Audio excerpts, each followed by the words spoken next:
നമസ്തേ. 2026 വിഷുഫലം. പോരാട നക്ഷത്രക്കാർക്കും കഴിഞ്ഞൊരു വർഷത്തേക്കാളും മാറ്റാണ് ഈ ഒരു വർഷം വരുന്നത്. അപ്പോൾ ഗുണത്തിനും ദോഷത്തിനും സമ്മിശ്രമായിട്ടുള്ളൊരു ഗുണം വരികയാണ്. അപ്പോൾ അവരെ സംബന്ധിച്ച് അവർക്ക് 4 ശനീശ്വരൻ ഉള്ളത്.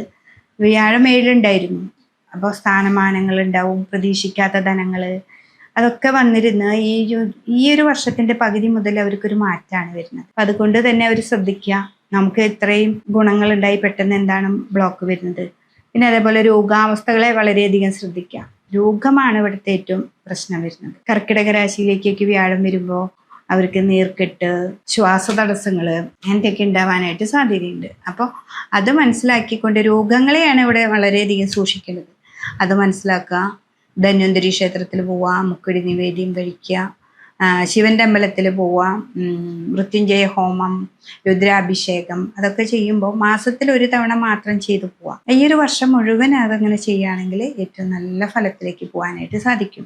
സാമ്പത്തികമായിട്ട് അവർക്ക് വരും തിരിമറികൾക്കോ അങ്ങനെയൊക്കെ. നമുക്ക് സാമ്പത്തികമല്ല അവിടുത്തെ വിഷയം, രോഗങ്ങളെയാണ് വളരെയധികം സൂക്ഷിക്കേണ്ടത്. പിന്നെ നിങ്ങളുടെ ജാതകത്തിലെ ദശാകാലവും അന്തർദശകൾക്കൊക്കെ ഒരു മാറ്റം വരും. എങ്കിലും നമുക്ക് ഈ ഗോചര ഫലം ഒരു വർഷത്തെ ഫലത്തിൽ നിങ്ങൾ സൂക്ഷിക്കേണ്ടതുണ്ട്. അതുകൊണ്ട് അത് വളരെയധികം സൂക്ഷിച്ച് മുന്നോട്ട് പോവാം. പൂരാട നക്ഷത്രക്കാർ.